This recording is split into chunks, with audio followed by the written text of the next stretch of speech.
Boa noite, meus irmãos. Que alegria estar aqui com vocês.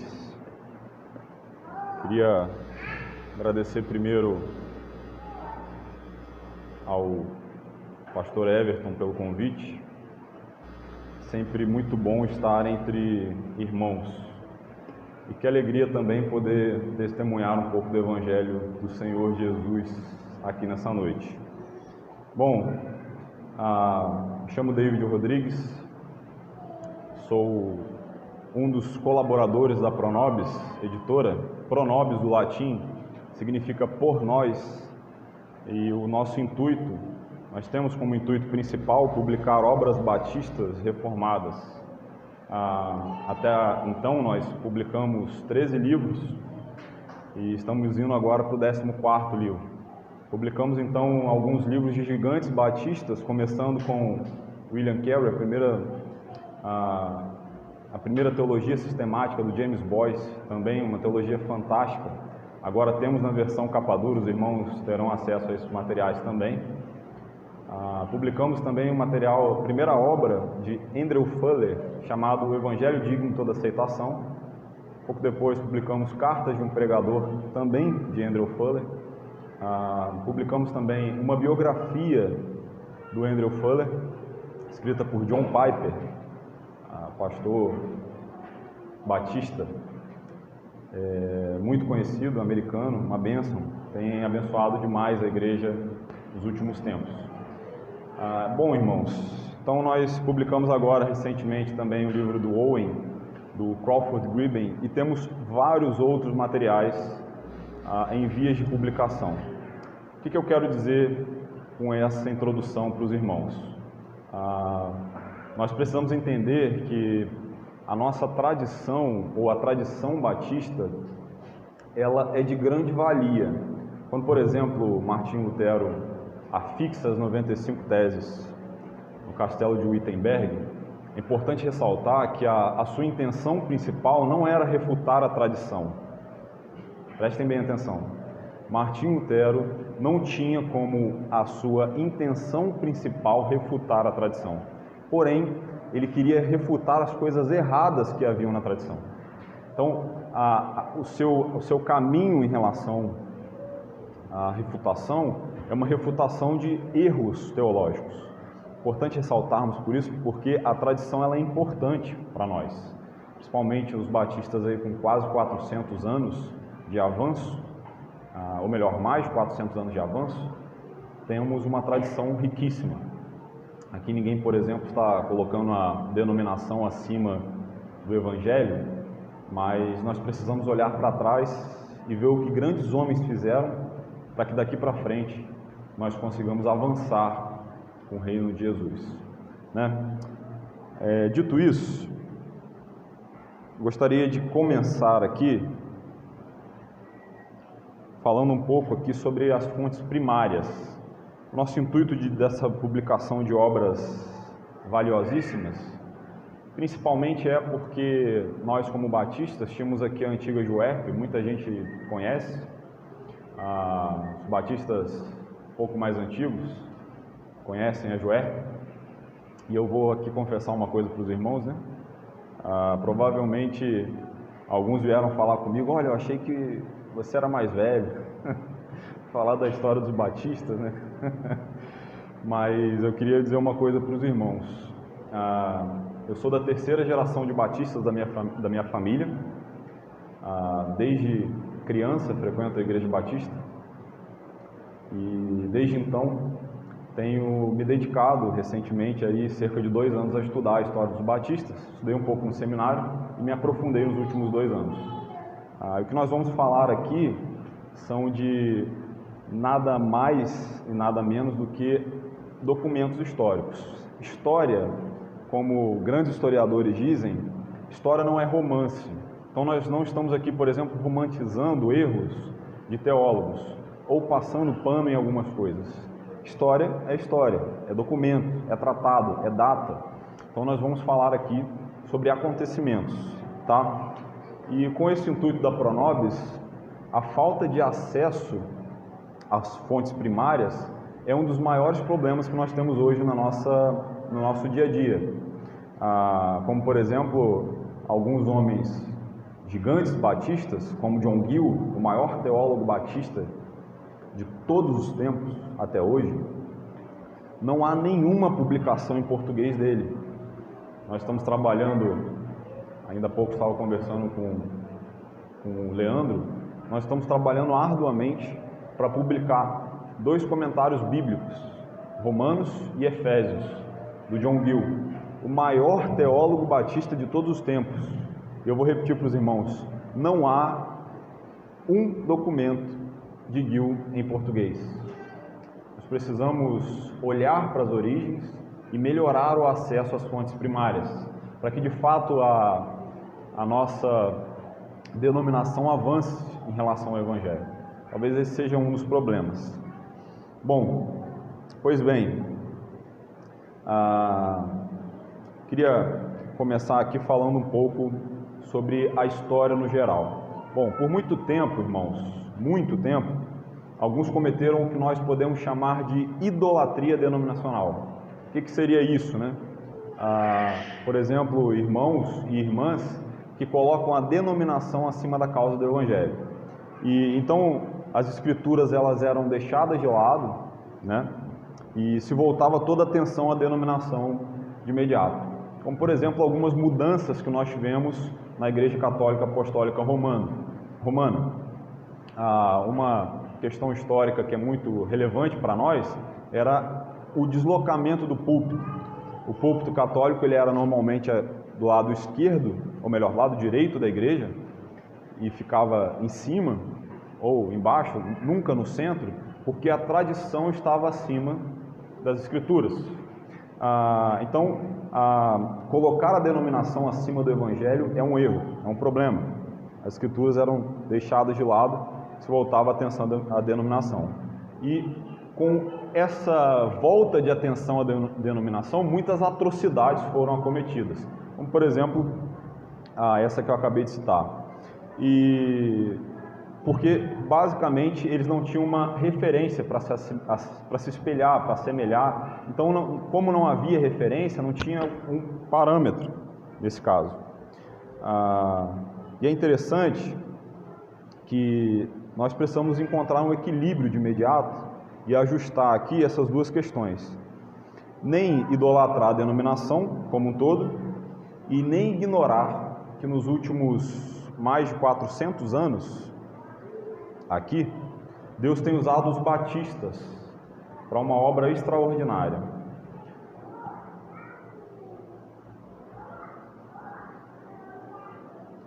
E é uma grande bênção nós podermos conhecer um pouco dessa história, no intuito de evitar o erro que esses homens cometeram no passado, aqueles que nos antecederam. E eu vou começar aqui com os pré-reformadores, para que a gente consiga entender um pano de fundo como uma base de um todo.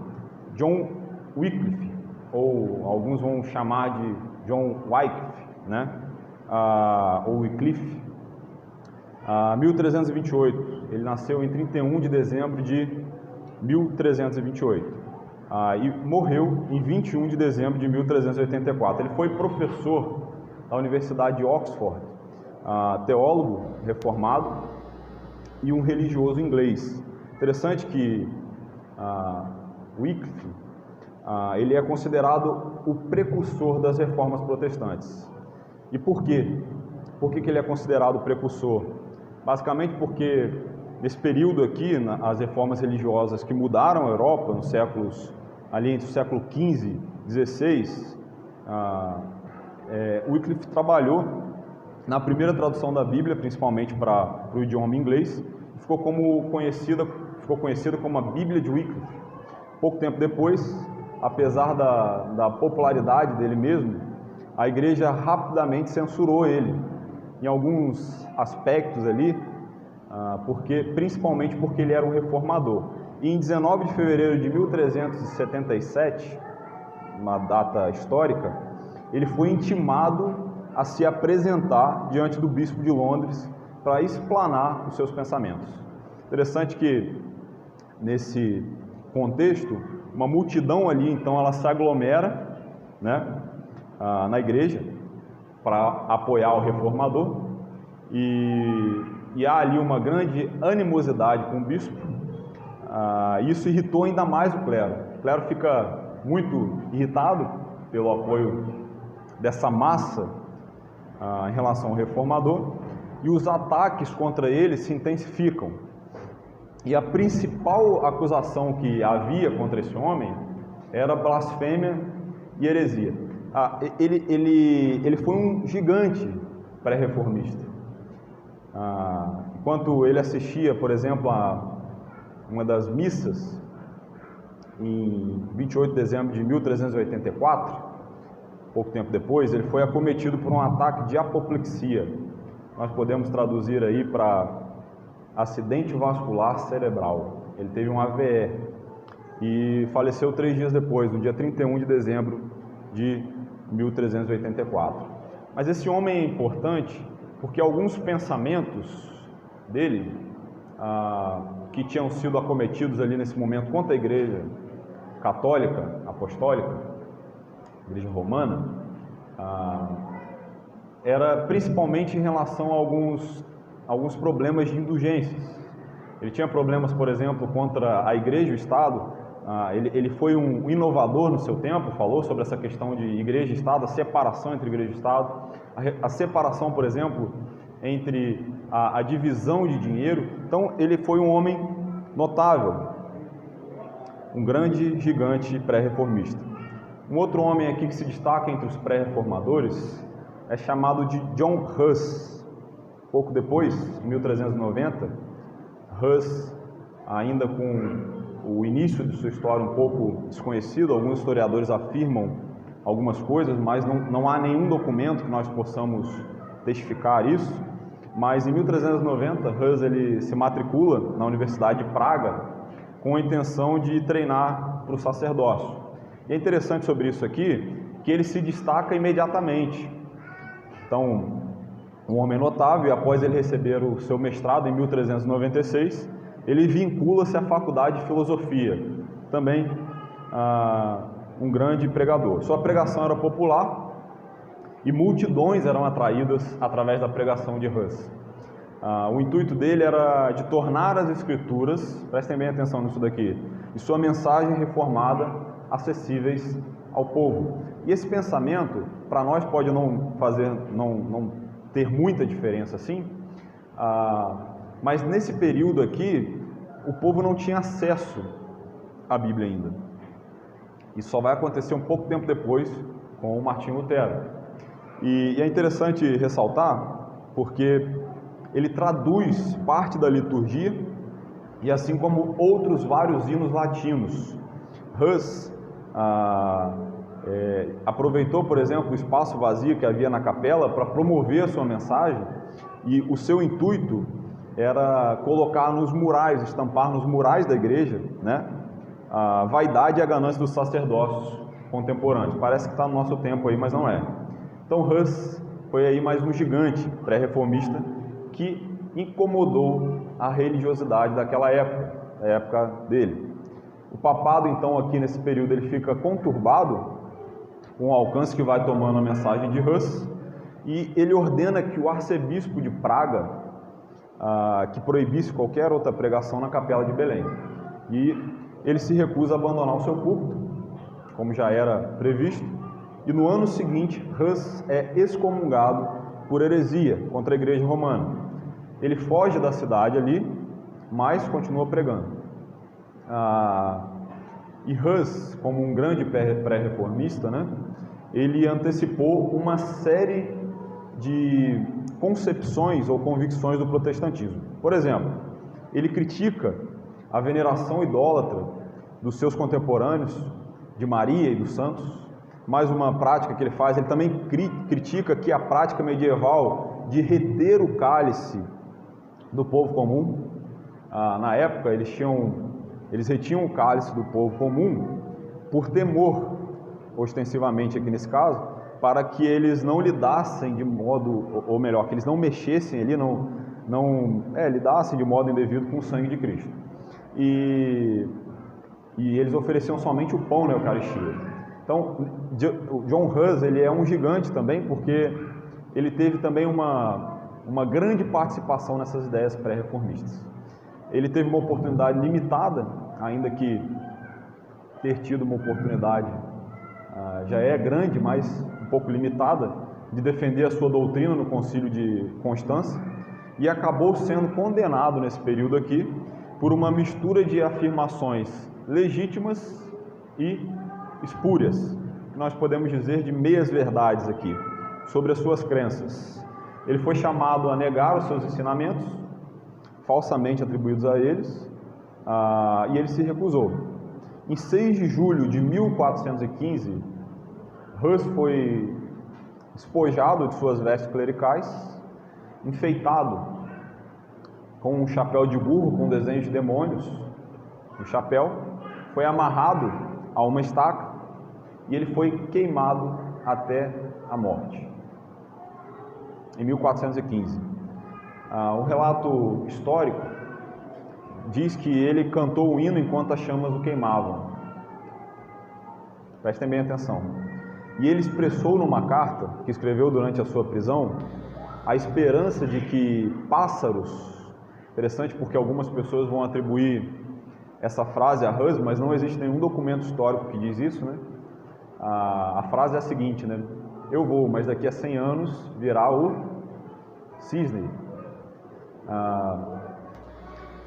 Mas essa frase não existe um documento histórico. Porém, existe um documento histórico, uma carta que ele escreveu durante a sua prisão, e a carta vai dizer o seguinte, ó: a esperança de que pássaros mais fortes, e por isso atribuem cisne a essa questão de pássaros, aves, né, mais fortes do que eles surgiriam para continuar o seu trabalho. De fato, Hus aí estava se referindo a Lutero, pouco tempo depois nós vamos saber. Escritos também na década de 1530, que transformou as palavras de Hus em um oráculo que encontrou sua realização nele. O outro gigante aí pré-reformista que nós podemos atribuir é Savonarola. Nasceu em 21 de setembro de 1452 e Savonarola foi torturado e morto, queimado na fogueira em 25 de maio de 1498. Qual que é o ponto aqui, irmãos? A mão da providência, em outras palavras, a mão de Deus, agiu através desses 3 homens. E outros, né, que não vou entrar aqui nos pormenores, mas a providência agiu através desses 3 homens, para o avanço do protestantismo. Apesar de ser pré-reformadores, nome técnico que nós costumamos dar a eles na teologia, são homens de importante notoriedade após aqui a história da igreja. E a história da igreja batista, ela está 100% conectada com a história do protestantismo na Inglaterra. Se nós formos avaliar, por exemplo, uma pesquisa profunda sobre a história dos batistas, é importante examinar a história político-religiosa da Inglaterra, do século XVII. E principalmente iniciar ali no século XVI com caminhos, meados do século XVI, caminhos para o século XVII, porque ela está 100% conectada. E 3 datas aqui são importantes para nós. Queria que vocês, quem tiver como anotar, são essas 3 datas importantes. A primeira data é 1517. 1517 é a primeira data. A segunda data é 1534. E a terceira data, 1558. Nós vamos falar sobre cada data aqui. 3 datas importantes para os batistas. Bom, a primeira data aqui, 1517, conhecida por nós, Lutero afixa as 95 teses no castelo, as portas do castelo de Wittenberg, e é o marco da eclosão da reforma protestante nesse momento. É importante ressaltar isso daqui, porque em 1415 Hus escreve essa carta e 100 anos depois, 102 anos depois, acontece a eclosão da reforma protestante. E é importante também ressaltar que a reforma protestante, ela não é uma obra apenas de Lutero, mas ele é quem encabeça aqui essa lista como o homem mais importante da reforma protestante. né? E através da providência, as ideias de Lutero, na Alemanha, Wittenberg. Uma outra coisa também que é importante ressaltar aqui, é que na Alemanha, em Wittenberg, na época de Lutero, a reforma protestante acontece numa cidade com cerca de 5 mil habitantes. Wittenberg, hoje, tem 50 mil habitantes, 10 vezes o número da época de Lutero. Na época de Lutero, a cidade tinha apenas 5 mil habitantes. A questão para nós aqui é que Deus usa a mão da providência, ou o próprio Deus, ele usa locais pequenos, situações adversas e pequenas pessoas que, por vezes, não são muito relevantes fora daquele circuito, para que outras pessoas fossem alcançadas. Nós, hoje, fomos alcançados pela reforma protestante que aconteceu numa cidade com 5 mil pessoas. Será que Deus não pode usar aqui a Igreja Batista de Água Fria para fazer uma mudança aqui em São Fidélis? Importante ressaltar sobre isso. Bom, e quando Lutero ele faz esse movimento da reforma que acontece aqui na Alemanha, em 1517, o rei da Inglaterra era Henrique VIII. E ele de imediato repele as ideias reformistas, autorizando aqui a publicação de um livro anti-reforma. E ganha o título, o rei Henrique VIII ganha o título de defensor da fé. Esse título é atribuído a ele pela Igreja Romana. Isso dura alguns anos, até que Henrique VIII decide se separar da sua esposa, que no momento aqui era Catarina de Aragão. E a igreja, ela não concede o divórcio a ele, principalmente porque Catarina, pela influência política que existia naquela época, era filha dos reis católicos da Espanha.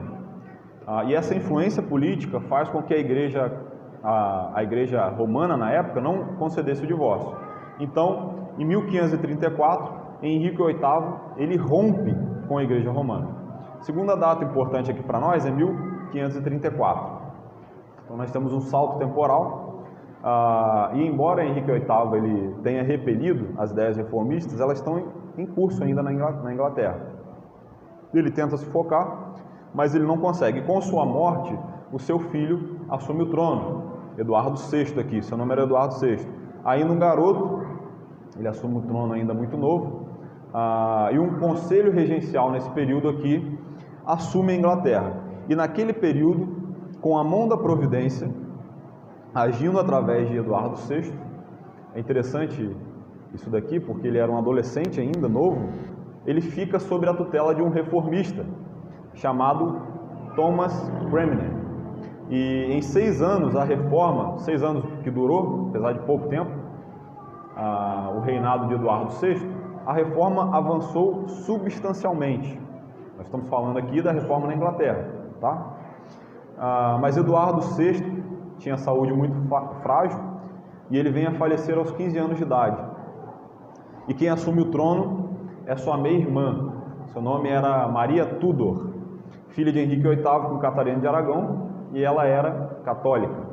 Importante ressaltar aqui também que em seu reinado, Maria de Aragão ela reverteu as reformas religiosas implantadas por Eduardo, e o protestantismo nesse período ele começou a ser proibido na Inglaterra. Então ela começa a trabalhar para desfazer tudo aquilo que o seu irmão havia feito. Eduardo VI, né? Havia feito naquele curto período de tempo. E o período que Maria reinou é conhecido como período de Maria Sanguinária. Muitos protestantes são mortos, exilados, e ela estabelece aqui nesse momento que a fé protestante, a fé protestante passou a ser uma fé marginalizada. Ela não estava em consonância ali com a igreja anglicana. E após a aprovação desse ato, um grande número de protestantes foram executados no que ficou conhecido como a perseguição mariana. E aqueles protestantes que eram mais ricos, eles conseguiram exílio em outros países, e esse número de exilados ele é estimado em cerca de 800 pessoas aproximadamente.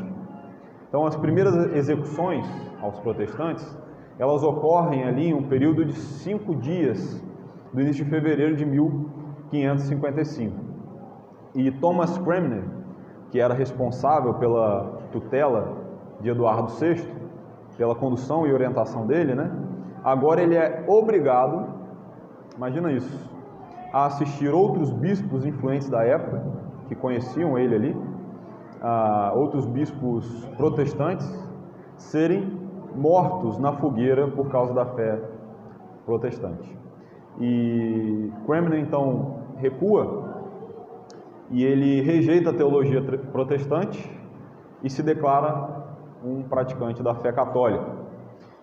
Então, Maria Tudor, ou como os irmãos bem queiram, Maria Sanguinária, vem a falecer até que assume Elizabeth. E a terceira data importante é essa, 1558. Essa data é importante. Com a ascensão aqui de Elizabeth I, agora nós temos Elizabeth II lá no reinado da Inglaterra, com a ascensão de Elizabeth ao trono inglês, existe aqui um período importante para o protestantismo, em vários aspectos, mas é considerado uma era dourada da história inglesa. Nessa época aqui é o ápice da Renascença inglesa, né? Como por exemplo, nessa época aqui se viu florescer a literatura, a poesia no país. E o teatro, por exemplo, de Shakespeare, nesse período, dentre outros, começaram a florescer. Shakespeare escreveu muitas peças, né? E que rompiam basicamente com o estilo da Inglaterra. Isso aqui é interessante porque foi um período de expansão e exploração no exterior, e o que nós podemos dizer é que no interior também, porque a reforma protestante acontecia no interior. Enquanto as negociações avançavam no exterior, a reforma acontecia no interior. Por que é interessante isso, né? Porque essa questão política, ela afetava muito a Inglaterra. Outros países, como por exemplo a França, eles foram avançando economicamente e politicamente, enquanto a Inglaterra estacionou no tempo. E quando a Elizabeth assume o trono aqui, esse acordo ele fica conhecido como um acordo elisabetano. Ela dá uma fuga aqui, nesse momento, para os protestantes, e com essas ideias agora em curso, as ideias protestantes em curso, outros países começam a se achegar. Então a Inglaterra avança muito nesse período, principalmente política e economicamente, e principalmente por causa da religião. Bom, pouco tempo depois surge aqui o movimento puritano, que era uma alcunha para aqueles que estavam na igreja anglicana e que não estavam satisfeitos com as reformas parciais que aconteceram até o momento. Então o movimento puritano ele quer purificar a igreja. Esse é o intuito principal, tanto na questão teológica como na questão litúrgica. E o movimento puritano eclode naquele período, no fim do século XVI, com mais força no século XVII. Com a morte de Elizabeth no início do século XVII, acaba aqui a dinastia Tudor, e o rei escocês chamado Tiago assume o trono inglês. Então, há nesse momento aqui uma unificação do Estado, e havia uma grande expectativa na Inglaterra, principalmente porque o rei Tiago, ele era escocês, ele era um presbiteriano. Então, essa expectativa criada aqui era que ele avançasse com algumas questões reformistas, sabido aí da sua fé. Mas quando ele assume o trono inglês, ele não leva adiante o que os puritanos desejavam que acontecesse ali, e depois dele assume o trono o seu filho, Charles I, aqui nesse período. E esse sim mais alinhado com as teses católicas e muito influenciado por algumas autoridades inglesas. E aí surge um grande conflito. Interessante pensar sobre isso, porque o parlamento, que era majoritariamente puritano, e os nobres católicos, eles começam a entrar em conflito ali, né? Então é esse conflito que se instala imediatamente, e uma guerra civil se instala na Inglaterra, né? Os puritanos vencem, assume o trono ali Oliver Cromwell, e nesse período a Inglaterra se tornou uma república. Não sei se vocês acompanharam a história, mas a Inglaterra se torna uma república e com a morte dele aqui, do Oliver, seu filho não consegue manter a república. E é restaurada a monarquia com Charles II. E ele imprime aqui uma nova perseguição aos dissidentes, ou seja, aqueles que ficaram, aqueles que não concordavam com a igreja anglicana, ele imprime uma nova perseguição aqui para eles. É um período muito difícil, alguns deles, por exemplo, vão para as colônias inglesas, que no futuro seriam o futuro Estados Unidos da América, e outros para o continente. É um período difícil para a Inglaterra aqui, e é nesse contexto que dos puritanos aqui, que os batistas surgem. Os puritanos que não quiseram permanecer na igreja anglicana nesse período aqui, foram chamados de separatistas. E eles eram puritanos, mas saíram da igreja anglicana. Então, daí vem o termo, separatistas, separados da igreja anglicana, né? No início do século XVII, as denominações protestantes surgem, como, por exemplo, congregacionais, batistas, os Quakers, dentre outros. E a Igreja Batista surge aqui no início do século XVII. Não, prestem bem atenção, antes disso não existe nenhum documento histórico que relaciona aqui os batistas com nenhum grupo do primeiro século. Nenhum. Então, historicamente, os batistas surgem no início do século XVII. Se nós formos a avaliar os documentos, nós batistas surgimos aqui no início do século XVII. E haviam dois grupos batistas nessa época. Os batistas gerais, e esse termo é relacionado a eles por causa da doutrina da salvação, da soteriologia. Eles eram arminianos quanto à soteriologia, apesar dessa expressão acabar ganhando força somente tempos depois, mas eles acreditavam que a morte de Jesus, ela foi para cada indivíduo da história, né? E essa salvação, ela dependia da escolha do homem e não da mão de Deus ali agindo, do próprio Espírito agindo através. Então eles atribuíam, por exemplo, essa escolha ao homem. Nós temos alguns conflitos aí com a própria Bíblia, como por exemplo Efésios 2, né, que vai dizer que o homem estava morto em seus delitos e pecados. Então há ali um grande conflito, algumas inconsistências. Mas eles criam que o homem tinha o poder e a decisão final no que tange a salvação dele próprio. Então esse era o primeiro grupo, os batistas gerais. E o segundo grupo, os batistas particulares.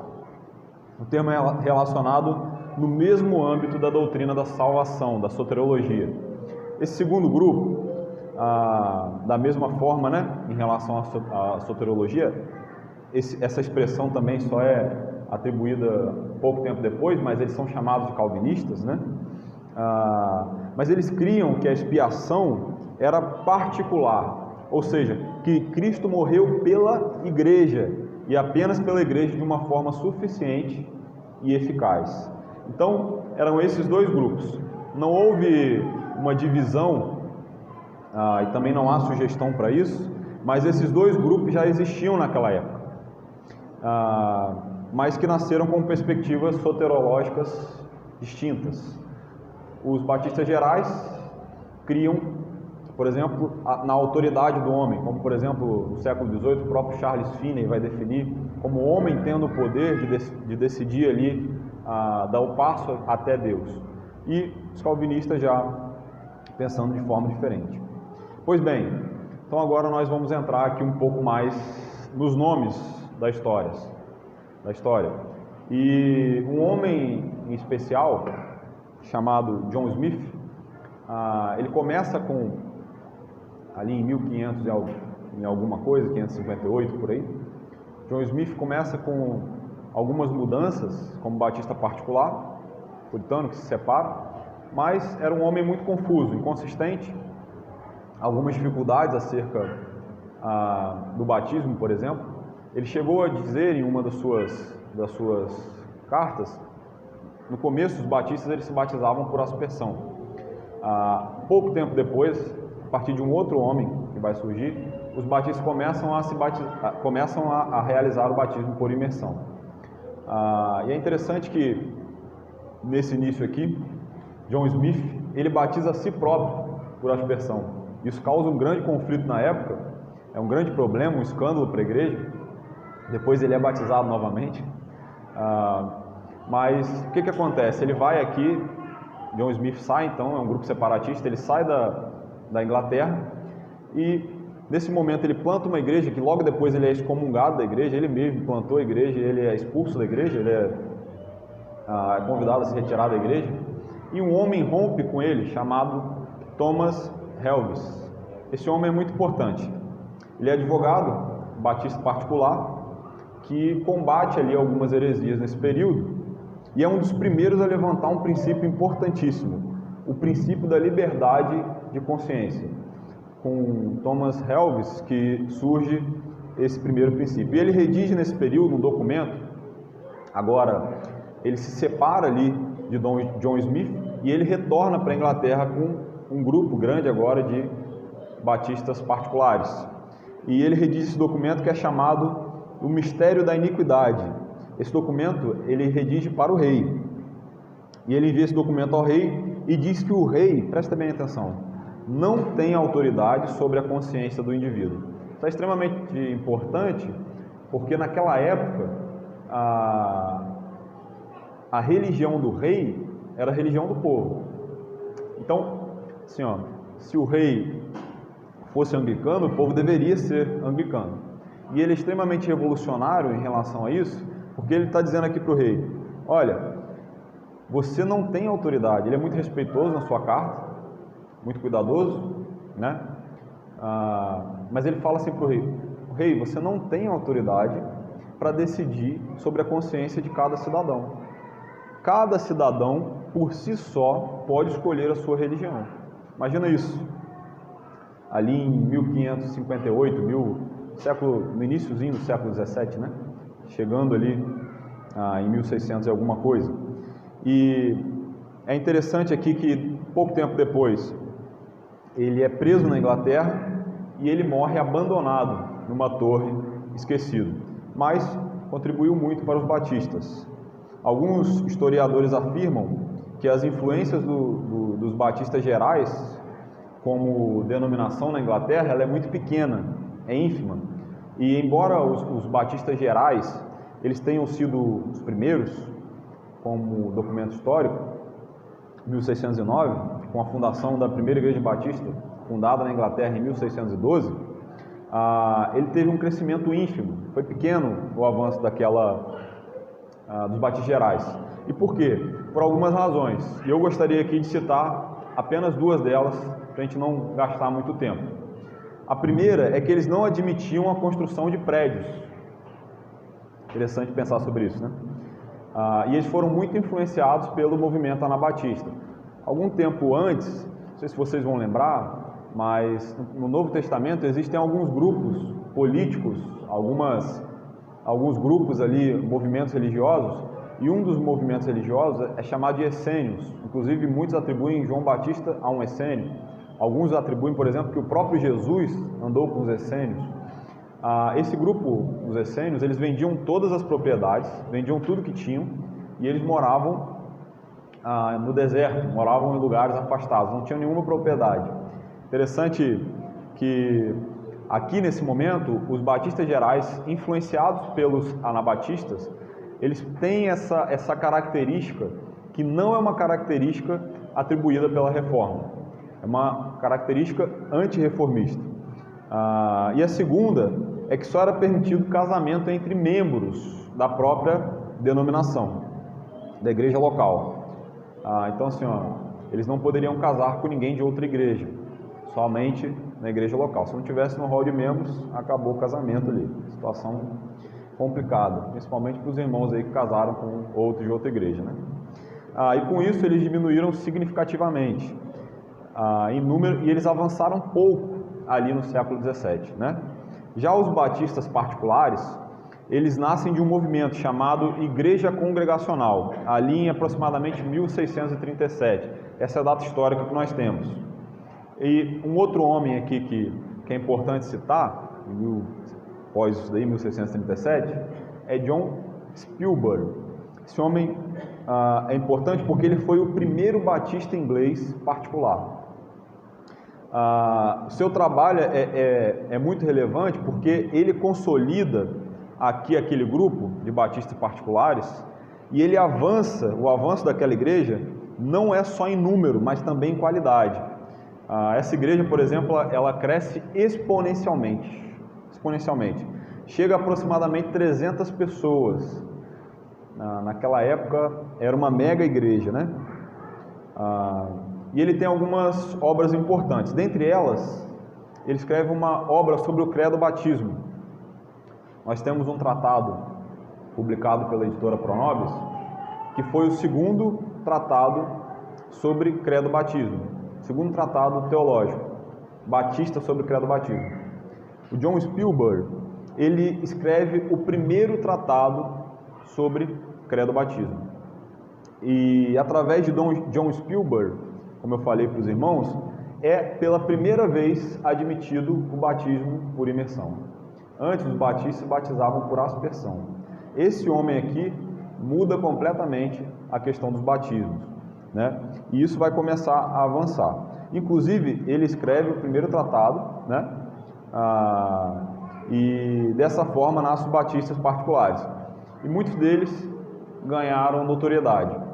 Um outro homem aqui, John Norcott, nós publicamos aí na Pronobis esse ano um livro sobre ele, livro chamado Batismo, um tratado batista sobre credo batismo. E o que é importante aqui em relação ao Norcott? John Norcott, ele sucedeu Spielberg no pastorado da primeira igreja batista particular na Inglaterra, então ele foi o segundo pastor batista particular, e ele escreveu um dos mais antigos e certamente o mais popular tratado sobre o credo batismo. Os irmãos vão ter acesso a esse material agora traduzido para português. Um dos grandes problemas que nós temos é porque nós não temos acesso às fontes primárias, então nós não conhecemos a história, porque nós não podemos confiar nela. Boa parte dos materiais que nós temos dos batistas ainda está em inglês. Então esse acesso, essa dificuldade de acesso para nós é algo que complica ainda, mas nós já estamos trabalhando para que esse espaço seja reduzido o máximo. Charles Spurgeon, ele fez 3 edições desse tratado de John Norcott e ele tornou ainda mais conhecido por sua defesa da posição de batista sobre o credo batismo. O que é o credo batismo de fato? Né? Nós não batizamos infantes, nós só batizamos alguém, o cidadão ou a pessoa que pode professar a fé. Isso é o credo batismo. Então, uma criança não pode ser batizada porque ela não pode professar a fé. E esse tratado de Norcott vai tratar sobre isso. Isso é importante porque nós defendemos o batismo de crentes apenas. Nós só podemos ter... Como funciona para nós, né? Como batista, nós temos 2 ritos na igreja. Primeiro é o rito de iniciação, que é o batismo. O segundo é o rito de continuação, que é a ceia para nós, né? Um outro homem também que vai tratar sobre a ceia é o próximo que a gente vai falar, Benjamin Kitt. Mas o tratado sobre batismo para nós ele é relevante e muito importante, porque esses homens eles só fazem parte ali do rito de iniciação, só se tornam parte da igreja, só se tornam parte do corpo quando eles podem confessar publicamente a sua fé. Se não pode confessar publicamente a fé, não pode ser batizado. É dessa forma que nós cremos. Então é isso. Nós cremos que o batismo tem que ser por imersão, não por aspersão, por imersão, e como símbolo de identificação com Cristo em sua morte, sepultamento e ressurreição. Interessante que o batismo é símbolo da morte de Cristo, né? De uma identificação da morte de Cristo, sepultamento e ressurreição. Não é uma coisa só, mas os 3 juntos. Próximo homem que nós vamos falar, um homem notável, Benjamin Kitt. Benjamin Kitt escreveu o primeiro tratado de eclesiologia da história, A Glória da Verdadeira Igreja. É a ideia de uma igreja pactuada. E ele foi o maior teólogo batista de sua época. Ele exerceu seu ministério em Londres e o seu contato com Kiffen e com o Knollys, Hensel Knollys, foi importante para a adesão de Kitt ao calvinismo. No futuro próximo, ele se tornou um dos principais defensores do calvinismo entre os batistas ingleses. Curioso. Kitt, ele foi o primeiro a introduzir o canto congregacional nas igrejas batistas inglesas. Interessante que nessa época aqui, se nós podemos cantar aqui, no começo aqui nós cantamos um hino, Se nós podemos cantar aqui hoje, como canto congregacional, nós temos que atribuir a Kitt essa prática. Até Kitt, nenhum batista poderia cantar um canto congregacional, apenas os músicos na frente, ninguém da congregação poderia cantar. É Kitt que vai revolucionar aqui o canto congregacional nas igrejas batistas inglesas. Além de escritor e pregador, também foi um grande homem e um grande plantador de igrejas. E ele teve mais envolvido com algumas plantações de igrejas no sul da Inglaterra. Ele escreveu bastante, um homem com muitas coisas, muitos escritos, e nós ainda temos poucas obras dele em português. Estamos trabalhando para isso. Queremos aí que em breve nós vamos ter mais obras de Kitt. Mas até então nós temos A Glória da Verdadeira Igreja, que é um tratado eclesiológico interessantíssimo. Você precisa ter esse tratado. Bom, o próximo homem aqui, William Kiffen. Ele foi um dos mais influentes batistas do século XVII.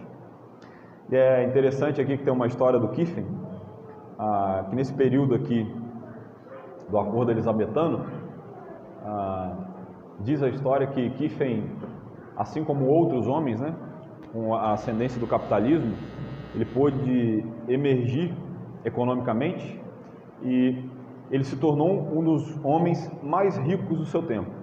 No entanto, tem uma história de corredores que diz que o rei chama o Kiffen para pedir dinheiro emprestado para ele. E aí ele pede, na época, 40 mil libras emprestado para o Kiffen. E aí o Kiffen fala assim: quem sou eu, meu rei, para te emprestar 40 mil libras? Eu vou fazer o seguinte, eu vou te dar 10 mil. E aí ele sai do castelo feliz e fala assim: economizei 30 mil libras, porque como é que vai cobrar o rei, Não tem como cobrar o rei se ele não quiser pagar depois. Bom, Kiffen foi um dos homens mais influentes batistas do século XVII. Ele não recebeu nenhuma formação teológica formal, mas se destacou como uma das grandes referências na ortodoxia e na piedade. Ele era um homem de firmes convicções e passou por muitas provações também. Mas é interessante ressaltar aqui que ele jamais retrocedeu na fé. Kiffen é um homem notável. Foi conhecido por ser amante da paz e da verdade, e ele verdadeiramente trabalhou para promover a causa do Evangelho. Uma outra curiosidade sobre Kiffen, dos três aí nós falamos, ele foi o único que esteve presente nas duas confissões batistas, nos dois grandes documentos da Igreja Batista, o 644, a confissão de 1644 e a confissão de 1689. Ele era um homem muito rico, uma história que pode também encorajar a nós como batistas reformados, é que 12 pastores batistas gerais foram presos no período de Kiffen, ou seja, arminianos. Eles foram presos por pregar e eles seriam sentenciados à morte nesse período. E Kiffen, como um homem muito piedoso, ele paga a fiança desses 12 homens. Prestem bem atenção. Batistas arminianos, batistas gerais. Kiffen era um particular, calvinista. Ele paga a fiança desses 12 homens. Kiffen sabia que as diferenças teológicas no campo da soteriologia ou as diferenças em relação às convicções teológicas, elas estavam abaixo do Evangelho. Interessante pensar sobre isso aqui, porque ele sabia que a causa do Evangelho era mais importante do que as diferenças teológicas. Nós precisamos pensar sobre isso. E ele pagou uma fortuna para que esses homens fossem soltos. Pouco tempo depois, eles foram soltos. Perceba bem, a diferença teológica ela é natural, mas nunca pode suprimir o Evangelho. Nunca, nunca. Você pode aí ter diferenças teológicas com alguém, mas a causa do Evangelho sempre deve estar em primeiro lugar. E ele é um exemplo de homem que sabia que a causa do Evangelho estava em primeiro lugar, acima das disputas aí no campo teológico. Ele exerceu um longo e influente ministério. Kiffen é um grande exemplo. Foi um grande pastor, sendo um dos grandes responsáveis pelo avanço dos batistas na Inglaterra. Então, algumas curiosidades sobre William Kiffen. Esteve presente aí nos dois grandes documentos da Igreja Batista, né? Tanto na Confissão de 1644 quanto na de 1689. Um outro homem aqui também que vale destacar, Heinzer Knollys. Um homem brilhante, piedoso e um grande pregador. Ele foi o primeiro teólogo batista com doutorado da história. O primeiro teólogo batista com doutorado da história. Ele envolveu-se em uma controvérsia nesse momento aqui com um grupo esquisito, que defendia algumas experiências espirituais confusas, e ele também foi um grande defensor da ortodoxia. E junto com outros líderes batistas, ele encorajou aqui a igreja através da pregação e do ensino. Prestem bem atenção, algumas características esses homens têm em comum. Todos eles encorajavam bastante a igreja através da pregação e do ensino, até agora. Um sermão muito conhecido que ele pregou tem o tema Cristo Exaltado. Sermão muito conhecido, talvez um dos mais conhecidos aí dele, Heinzer Knollys. Um bom exemplo de quando os batistas calvinistas estavam comprometidos com o Evangelho. Esse homem aqui foi um notável homem também para nós. Outro homem aqui relevante nesse período, com convicções batistas particulares, John Bunyan. Escreveu um dos livros mais lidos da história, chamado O Peregrino, um clássico, né? Esse homem passou 12 anos preso. O período da restauração da monarquia ali, que eu citei, você só poderia pregar se você fosse um ministro anglicano. E Bunyan era um não conformista nesse período aqui, ou seja, um reformista, um homem que está contra a igreja anglicana, um separatista, e é preso pela pregação do Evangelho. Interessante ressaltar na história de Bunyan que ele está pregando na igreja e os homens chegam, levam Bunyan e ele sai do púlpito para a prisão. Esse é o caminho de Bunyan, do púlpito para a prisão, direto. E 3 meses depois, tem um documento histórico que diz que há ali uma sentença, um acordo de conciliação. Então, por piedade, ou misericórdia, não sei qual a palavra que a gente poderia atribuir aqui, eles chamam Bunyan para conversar. Na época ele tinha muitos filhos, né? Uma família grande, e eles se dirigem a Bunyan e dizem assim para ele, né? Bunyan, se você se comprometer a pregar, ou melhor, a parar de pregar o Evangelho, você vai embora para casa hoje. E aí ele fala para eles assim, se vocês me soltarem, eu vou pregar na porta da prisão, imediatamente. Eles soltam Bunyan, ele prega na porta da prisão, novamente ele é preso, e ele fica 12 anos preso. Isso é convicção, meus irmãos. Isso é convicção. Com a família em casa, mulheres em casa, mulher em casa, filhos em casa. Isso é convicção. Convicção. Ele passa 12 anos preso. Bom, pois bem, quais foram as obras dos batistas particulares aqui nesse período do século XVII? Eu anotei aqui 3 para a gente compartilhar e conversar um pouco sobre elas. Primeira, Confissão de Fé de 1644, 1644. Essa confissão, ela tem 51 artigos e o intuito dela era denunciar os anabatistas. Existem algumas linhas, né, históricas que dizem que os batistas surgiram do movimento anabatista. Essa confissão de 1644, ela é importante para nós porque ela vai refutar essa tese. Olha só, aqui eles estão denunciando os anabatistas e confirmando que eles estão em concordância com a ortodoxia naquela época ali da igreja anglicana. Eles são ortodoxos. Estão falando aqui na Confissão de 1644, nos 51 artigos, olha, nós não temos nada a ver com os anabatistas. Isso aqui é um documento histórico, Confissão de 1644. Segundo aqui, obra dos batistas particulares, eles organizaram a Associação Batista de Londres, com 7 igrejas. Cresceram substancialmente, 7 igrejas, período curto. Terceira obra dos batistas aqui, eles cultivaram um bom relacionamento com as autoridades civis e também cooperaram com as tradições, né? Outros teólogos foram importantes também aqui mais à frente, já no século XVIII, ajudando a consolidar o que havia sido feito no século XVII. Eu queria citar alguns deles aqui, porque eles são gigantes. O primeiro deles é John Gill. John Gill, interessante falar sobre isso, porque nós não temos nenhuma obra publicada do Gill em português. Nenhuma. Nós estamos trabalhando para publicar 2 comentários dele, como eu disse há pouco no começo, Efésios e Romanos, mas nós não temos nenhuma publicação de Gill em português. Ele foi o maior teólogo batista da história. Prestem bem atenção aqui em algumas características de Gill.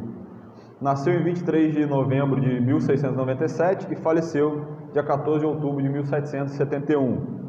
Seus pais, Edward e Elizabeth Gill, eram cristãos piedosos, membros de uma igreja batista particular, ou seja, calvinista na época, e ele provou ser um estudante extremamente capaz. Interessante aqui também ressaltar, porque ele superou até o seu tutor na época, Gill. Quando ele tinha 20 anos, ele já conhecia o latim, o grego e já estava iniciando o estudo no hebraico. 20 anos de idade. Foi um estudioso e muito capaz. Ele recebeu pouca educação formal, parcialmente porque nem ele nem seus pais podiam submeter aos programas religiosos da época, estabelecidos e controlados pela igreja anglicana. Então, assim, por ser um batista particular, Gill não pôde estudar numa universidade formal naquela época. Contudo, pouco tempo depois, ele recebeu doutorado em teologia. Ele é doutor em divindades, foi doutor em divindades, e no ano de 1748. E esse título é interessante ressaltar aqui, que Gill nunca se gabou desse título. Nunca se gabou. E a respeito do qual ele disse: não o procurei, tem um documento que vai dizer isso. Não pensei sobre ele e nem o comprei. Um homem humilde. Ele leu muito e foi provavelmente o hebraísta mais aclamado que já adornou o cenário cristão. Ele era um homem pacífico, recatado, tranquilo, e apesar disso ele entrou numa controvérsia quando a causa de Deus e a verdade, elas eram atacadas, né? E de fato ele escreveu um livro magnífico com esse mesmo título. Escreveu um comentário bíblico, 2, né, que nós vamos publicar, Antigo e Novo Testamento.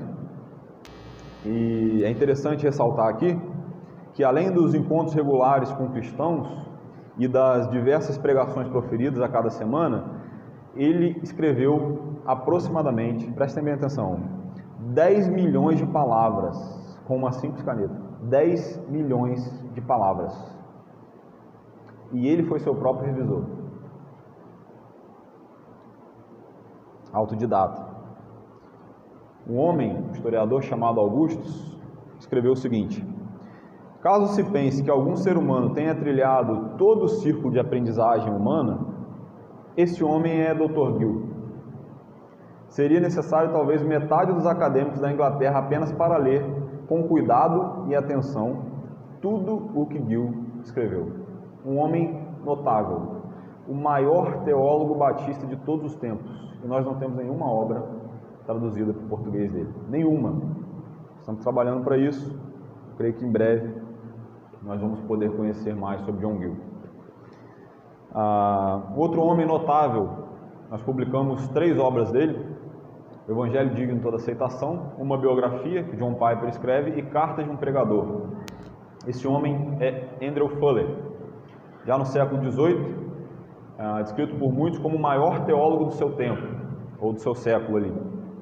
Ele foi um ministro batista incansável e com qualidades que fazem dele uma das figuras mais importantes da história batista. Ele foi mentor, fundador e secretário da primeira Sociedade Batista Missionária. Foi um instrumento para promover o Evangelho da Graça. Quando o assunto é pregação, ele não é muito lembrado. Ainda assim, após o seu chamado ali para o ministério, foram poucos os domingos que ele não pregou na igreja. Uma das razões apontadas, por exemplo, por um historiador chamado John Webster, é o seguinte, que diz o seguinte: não apresentava uma elocução fácil ou uma fluência graciosa que derrete os ouvidos e cativa a atenção dos ouvintes. Sua enunciação era elaborada e lenta, sua voz forte e pesada, ocasionalmente melancólica e de uma modulação agradável. Ele não contava com a eloquência que consiste na melhor escolha dos termos ou na construção harmoniosa das frases. Ele era enfático em seu estilo, com uma entrega máscula e uma grande força de expressão. Ele se tornou um pregador popular aqui, irmãos, já no final do seu ministério. Cerca de 1000 pessoas aproximadamente se sentavam para ouvir Andrew Fuller pregar. E suas pregações, o Webster vai dizer que ele era como uma tocha flamejante no meio das igrejas. No seu livro, Andrew Fuller, um livro chamado Cartas de um Pregador, que nós publicamos esse ano, onde um jovem pastor pede que ele escreva alguns conselhos sobre o ministério pastoral, Fuller vai dizer o seguinte: eu separei aqui 3 frases que ele vai dizer nesse livro Cartas de um Pregador, sobre o sermão e sobre instruções a um pregador. Prestem bem atenção. O principal assunto da sua pregação deve ser verdadeiramente evangélico. Do contrário, é melhor que você seja qualquer coisa menos um ministro. Outra frase de Fuller aqui em Cartas de um Pregador. Ao pregarmos o Evangelho, não devemos imitar o orador, cuja atenção está voltada ao próprio desempenho, mas sim um arauto, cujo objetivo é publicar ou proclamar as boas novas. E mais uma aqui, terceira e última que eu anotei: o Evangelho é como um banquete, e seu trabalho é chamar os convidados. Andrew Fuller, um notável homem notável do seu século. Ele era, em primeiro lugar, sobretudo, um grande pastor.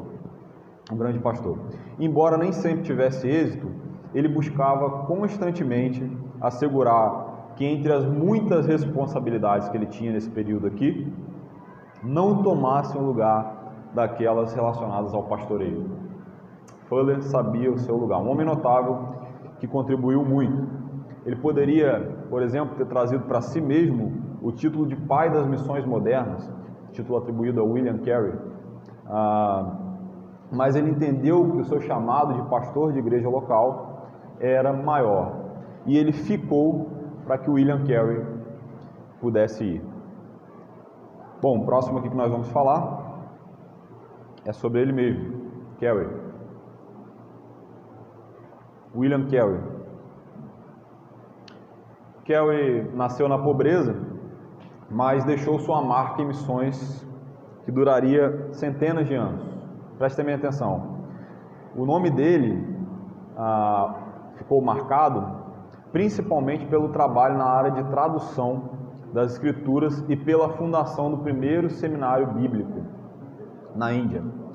Carey viveu uma vida longa, né? Não morreu tão cedo. Aos 12 anos de idade, enquanto ele aprendia latim por conta própria, ele descobriu uma paixão e talento para línguas. Aos 21 anos, ele já havia aprendido sozinho latim, grego, hebraico e italiano. Até o momento da sua morte, ele tinha traduzido a Bíblia para as línguas bengali, sânscrito, panjabi e marathi. 4 línguas, a Bíblia inteira. Tem gente que não consegue dar conta nem da leitura anual, né? Interessante ressaltar aqui, William Carey era um sapateiro. Prestem bem atenção nisso. E enquanto ele trabalhava como sapateiro, ele passava o tempo lendo. E ele colocou um mapa no seu trabalho. Enquanto ele olhava ali para esse mapa, ele orava pelas missões, por missões. Em 1785, ele leu os diários pessoais do famoso explorador britânico do mar e foi se expandindo para as partes desconhecidas do mundo, né? E o Evangelho não foi. Sua paixão pelos povos perdidos continuou a crescer e ele se preocupava em ver que a igreja precisava fazer mais para alcançar o mundo durante a sua vida. E durante uma assembleia, Carey levantou-se e compartilhou sua preocupação. Uma das líderes do grupo respondeu assim: jovem, se assente. Quando Deus resolver converter os pagãos, o fará sem a sua ou sem a minha ajuda. Mas ele continuou, Carey insistente, a sua divulgação pró-missões estrangeiras. Ele serviu por mais de 40 anos na Índia. Durante esse tempo no campo missionário, ele lutou contra o sistema de castas na Índia, né? A prática da autoimolação das viúvas e o infanticídio. Ele traduziu a Bíblia inteira para 5 línguas indianas e parte da Bíblia para mais de 20 línguas, algumas partes da Bíblia. Com os colegas, ele fundou uma faculdade, uma escola de treinamento para pastores e missionários e, além disso, ajudou a conduzir mais de 1000 indianos a Cristo. Mas talvez o legado de Carey mais duradouro seja a marca que ele deixou na igreja ocidental. Carey nos traz a lembrança de que Deus ainda não terminou. Ele continua a fazer a sua obra, né? É importante falar sobre isso, porque durante o século XIX houve um grande surgimento dos esforços missionários nas igrejas protestantes, não apenas na Inglaterra, mas também nos Estados Unidos. E aí nós vamos fazer um salto temporal aqui, e eu já estou caminhando aqui para o final, mas isso acontece ali. E no século XIX foi o século das missões aqui no Brasil, congregacionais, metodistas, presbiterianas, enfim, batistas. Esses homens chegaram aqui no Brasil. No entanto, pouco tempo atrás, acabamos de comemorar 150 anos dos batistas no Brasil. Eu queria falar sobre um homem especial aqui. Esse homem é Thomas Jefferson Bowen. Serviu como missionário na Nigéria, em meados do século XIX, e foi pioneiro batista naquele país. Deixou um grande legado.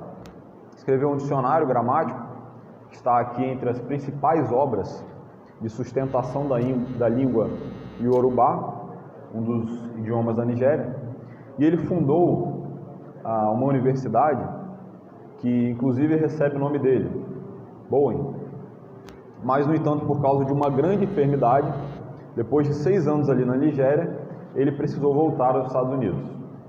Tempos depois, Thomas Jefferson Bowen foi enviado ao Brasil com a sua esposa, Lorena Davis, e a sua filha, que tinha o mesmo nome da esposa. E a família chegou no Brasil no dia 21 de maio de 1860. Desembarcou no Rio de Janeiro e 5 dias depois, interessante ressaltar essa parte da história aqui, ele já era notícia nas manchetes dos jornais do Rio de Janeiro. E eu vou ler para vocês o documento do dia 26 de maio de 1860. Diário do Rio de Janeiro. Prestem bem atenção. Diz-nos que um pastor americano ultimamente chegado de Richmond traz a intenção de converter as almas esgarradas às doutrinas e seitas dos anabatistas, que professa. Começou a exercer sua missão pregando aos pretos Minas, cuja língua fala perfeitamente, é o que nos informa. Espíritos supersticiosos e timoratos, esses pobres pretos começam a tributar uma profunda veneração ao missionário. Tal pregação pode criar verdadeiros prosélitos entre as inteligências. Broncas incultas, é claro, e estabelecer no país uma seita cuja manifestação é inconveniente. A autoridade competente cabe a verificação desse fato. 5 dias depois, e ele já estava sofrendo oposição. E ele responde à junta de Richmond sobre as dificuldades que ele enfrentou aqui. Ele falava fluentemente o Yorubá, então ele já começou a fazer uma conexão ali com os negros, a fim de evangelizá-los, e ele tinha a pretensão, inclusive, de criar uma escola de ensino nesse período, né? Ele foi morar na Floresta da Tijuca, ali no Rio de Janeiro, na capital, no hotel inglês que havia na época, porque ele não conseguiu, no espaço de 9 meses, alugar uma casa na cidade. Não conseguiu. E ele enfrentou muitas dificuldades. Ele vai dizer assim à junta de Richmond: por força das circunstâncias, sinto-me extenuado. É muita oposição, a um alto custo, muitas vezes oculto, em levar o Evangelho a lugares difíceis. Ele não sabia, mas ele já chegou no Brasil doente. E parte desses problemas aqui, de Thomas Bowen, era decorrente da malária. Ele contraiu essa doença algumas vezes na Nigéria. E essa doença era pouco documentada na época, né? E com tratamento ainda ineficaz. E antes dele completar os 9 meses no Brasil, ele teve que voltar aos Estados Unidos da América. Mas ele foi o primeiro missionário batista no Brasil, 1860. Os esforços daquele missionário que enfrentou a oposição desde o primeiro momento, com saúde debilitada e que não conseguia nem mesmo alugar uma casa na cidade, foi a mão da providência usando essa vida para que outras pessoas pudessem vir. Em alguma medida, eu e você somos fruto do trabalho de Bowen. 150 anos. Eu e você somos frutos do trabalho de Bowen. Perceba como são as coisas. Ainda há pouco, né, nós celebramos 150 anos dos batistas no Brasil. Os colonos, quando vieram para o Brasil, ali em Santa Bárbara do Oeste, e depois fundaram a cidade americana, que fica próxima, também uma outra cidade, Nova Odessa, que fica bem próxima. Eles convidaram um pastor chamado Richard Radcliffe. Esse pastor, que queria ir para a África no primeiro momento, mas por circunstâncias veio para o Brasil e passou a amar o nosso país, ele tinha sido alcançado ao Evangelho pelo ministério de Bowen, nos Estados Unidos. E quando ele estava em Santa Bárbara do Oeste, aqui no Brasil, já em São Paulo, ele levou a igreja a entender que era preciso evangelizar o Brasil. E então eles escreveram, ali os membros da igreja, junto com o pastor, escreveram cartas à junta de Richmond, pedindo que eles enviassem missionários para evangelizar o Brasil. E a junta, alguns anos depois, se recuperando ali da guerra americana, enviou missionários que chegaram aqui em 1881, 21 anos depois. Então, o século XIX, que foi o século das missões protestantes no Brasil, congregacionais, presbiterianos, metodistas, batistas, Bowen, Radcliffe, Bagley, Zachary Clay Taylor e tantos outros, sabiam que a evangelização, pessoal, não era uma opção, que dar testemunho de Cristo não era para um grupo específico, mas para todos que foram alcançados pela graça. Todos. Pois bem, Já caminhando para o final, que legado que esses homens deixam para nós? Eu anotei aqui 5 pontos para a gente apontar como legado. Quais são as marcas distintivas do legado dos batistas? A primeira marca, um púlpito forte. Vou repetir, um púlpito forte. Esses homens eram expositores do Evangelho, pregadores bíblicos. Eles usavam a exposição bíblica e o púlpito ali como principal fonte de comunicação com a igreja. Através da exposição bíblica, eles ensinavam o Evangelho.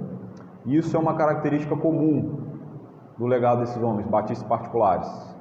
Segunda questão aqui, batismo por imersão, ou seja, apenas de crentes.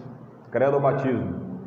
Nós só batizamos pessoas que podem professar publicamente a fé. Se não pode professar, não é batizado. Mais um legado que fica para nós. Terceiro, ortodoxia. Esses homens deixam um legado para nós, pois eles são ortodoxos. Eles estão 100% em consonância com a Bíblia. Quarta marca aqui, distintiva, separação entre Estado e Igreja. Isso é interessante falar também, porque algumas igrejas têm dificuldade ainda em relação a isso, mas nós precisamos entender que Estado é Estado e a Igreja é Igreja. Isso foi uma das lutas desses homens aqui no século XVII. E por último, proclamação do Evangelho aos perdidos. Então são 5 marcas distintivas do legado dos batistas que ficam para nós aqui hoje. Homens que foram usados por Deus, se colocaram disponíveis e que influenciaram muito a nossa história até hoje. Bom,